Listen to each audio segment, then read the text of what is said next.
Hi, are you just dying to book your facelift, but you're frozen with fear because you have to go through general anesthesia and everything that involves? Well, fear no more. I'm here. My name is Jude, and I have a little bit of experience in that area. You see, 19 months ago, I had 5 facial plastic surgery procedures. I had everything from the Deep Plane Facelift to the neck lift to the temporal brow lift. I had the Deep Plane lip lift and a little bit of a revision in the Upper Bleph. So I get you.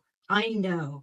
And I was in the beauty industry. I was an executive for 42 years. So I'm a little bit knowledgeable in this area. And what I'd love to do is share my thoughts about the alternative to general anesthesia.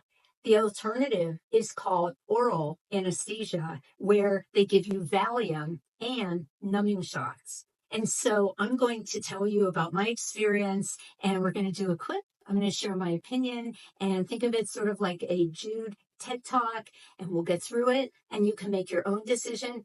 But stick around to the very end because I'm going to share a sort of a mind-blowing insight that I had about oral anesthesia and numbing shots and facelift. So stick around till the end. And with that said, welcome in.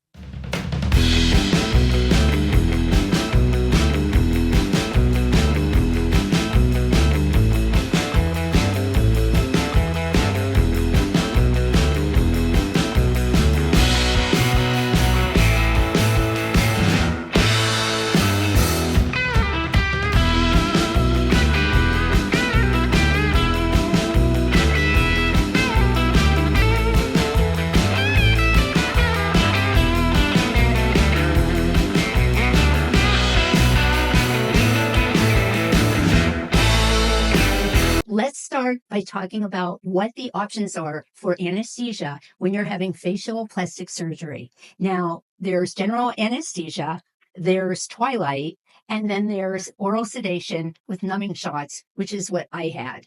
And when I was searching and talking to plastic surgeons and I was doing my consultations, I had no idea, and many of you probably have no idea, and that's why I'm starting my Snatched Girl series with this topic, because so many people don't know that this is an option. So I was scrolling and looking and researching, and I came upon this plastic surgeon, and all of a sudden I saw in his services that he had a service called No General Anesthesia Facelift. And I just went, wait, what? This is very, very cutting edge. And what I found out is a lot of the plastic surgeons that have been doing this for, 30 years, 25 years, 40 years, like the entrenched old timers, they don't offer this. This is really being offered by the new crop of plastic surgeons. And that's kind of what you want. You want someone that is aware of and trained on the newer cutting edge procedures. So this plastic surgeon, his name is Dr. Jean-Paul Uzzi, and I will have his information down in the description of the video. He explained to me that it would be the use of Valium. They would write me a prescription. They would tell me to start taking it before I got to his office.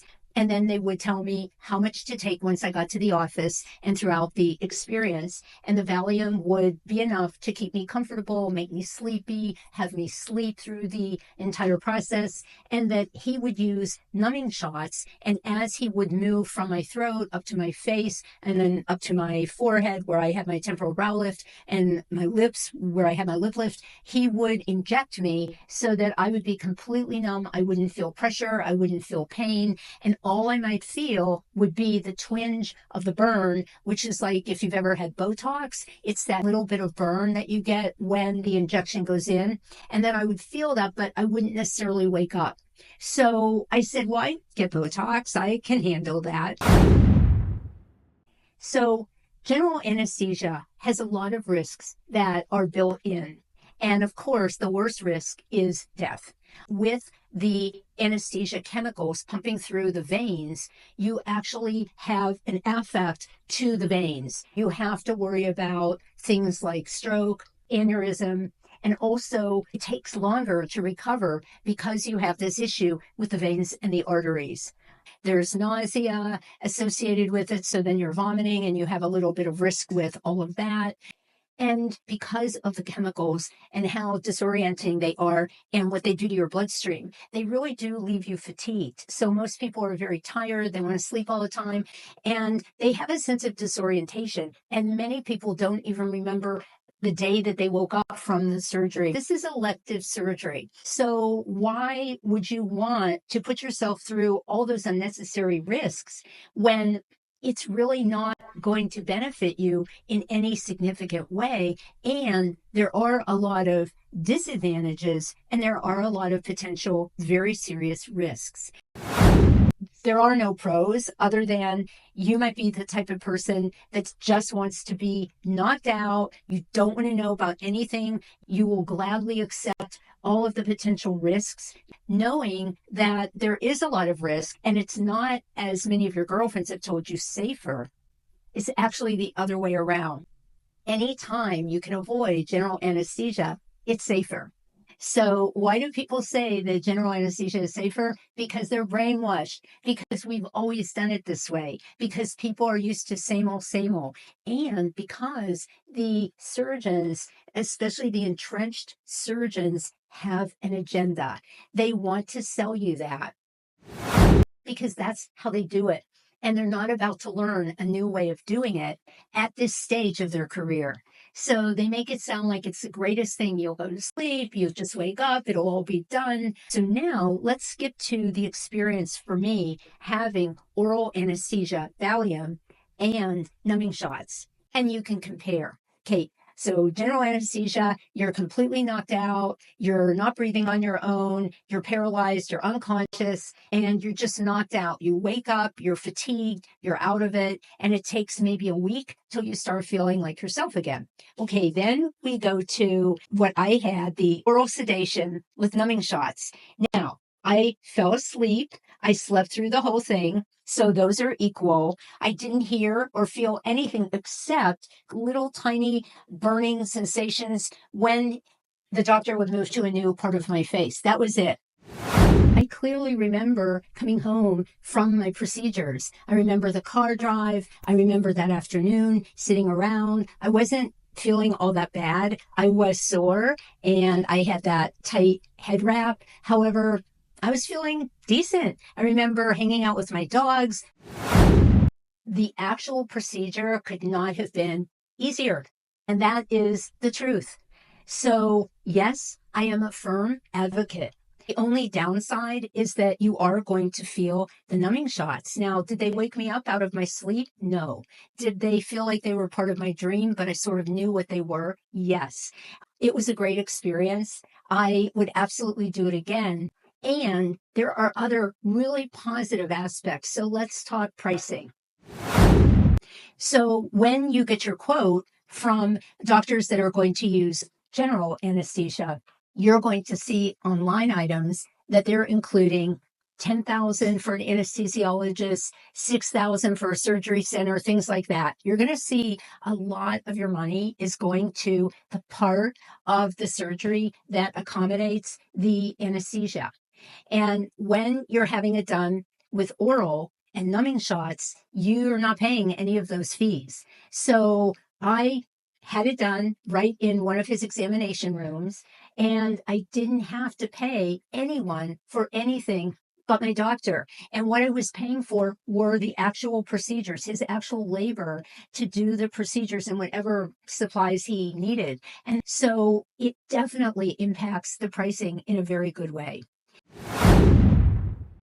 Having said that, my last and final point that was a big aha for me was when I asked him, I was sort of joking and I said, okay, I'm 69. How long is this going to last? And, will I be seeing you again in the near future? And he said, this should last 10 to 15 years. And, I don't think you have to worry. Nothing's going to drop. And I'm thinking in my mind, doing the math, and I'm thinking, okay, I'm 69 now. What if I want to come back when I'm like 80 or 82? And so I asked him. And the great thing about this approach is that age is irrelevant. If you can handle the Valium and the filling of the numbing shots, you can have this done pretty much as old as you want to be. He was going to be working on an 82-year-old the week after my procedures. So your whole concept of, geez, is this going to be my one and only chance to get this done? And, what if I'm already 78 when I hear about this and I can't do it right then and there, and I'm going to be 80 when I can do it? Yes, you can do it. And also, it opens it up to people that have other health conditions. So if you have a heart condition, or you have maybe an arrhythmia, or you have a compromised immune system, having gone through chemo, radiation, things like that, those become non-issues because you don't have to go through any type of medical approval, and you're only going to be tolerating Valiums in your system. So it's a very inclusive approach, and it really does take down the barriers and, sort of hugs everyone that wants to have it done and lets them get it done. So this is a beautiful thing.